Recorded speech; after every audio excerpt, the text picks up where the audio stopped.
Bismillahirrahmanirrahim. Assalamualaikum warahmatullahi wabarakatuh. Ketemu lagi di pelajaran kimia di siklus ke-6. Bahasan kita kali ini adalah tentang polimer.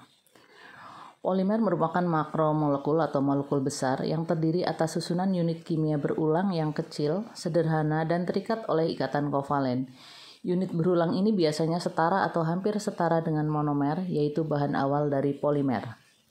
Contoh polimer. Yang pertama, zat gizi makro, karbohidrat, lemak, protein, plastik, PE, PPE, PVC, PET, PS, teflon. Yang terakhir, nilon. Struktur polimer. Struktur polimer dibagi 3, linier, terdiri dari rantai panjang atom-atom kerangka yang dapat mengikat gugus substituen. Kemudian yang kedua, bercabang. Polimer linier dengan percabangan pada struktur dasar yang sama sebagai rantai utama. Yang ketiga adalah jaringan 3 dimensi. Polimer dengan ikatan kimianya terdapat di antara rantai. Sifat-sifat polimer. Perbedaan sifat-sifat polimer tersebut dipengaruhi oleh struktur polimernya yang meliputi yang pertama, panjang rantai polimer. Semakin panjang rantai polimer, maka kekuatan dan titik leleh senyawanya semakin tinggi. Yang kedua, gaya antar molekul. Semakin besar gaya antar molekul pada rantai polimer, maka polimer akan menjadi kuat dan sukar meleleh. Yang ketiga, percabangan. Rantai polimer yang bercabang banyak mempunyai daya tegang rendah dan mudah meleleh. Yang keempat, ikatan silang antar rantai polimer.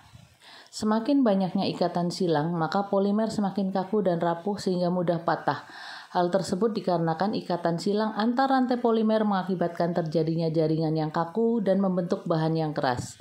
Yang kelima, sifat kristalinitas rantai polimer. Semakin tinggi sifat kristalinitas rantai polimer, akan lebih kuat dan lebih tahan terhadap bahan-bahan kimia dan enzim.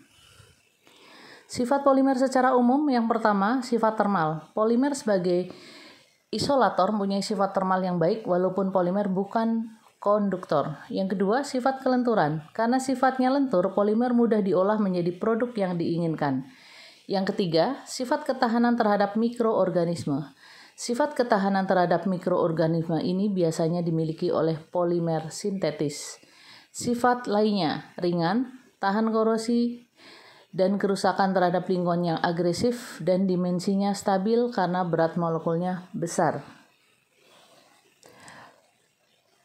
Polimer termosetik merupakan jenis polimer yang tetap keras dan tidak bisa lunak ketika dikenai panas, contohnya bakelit.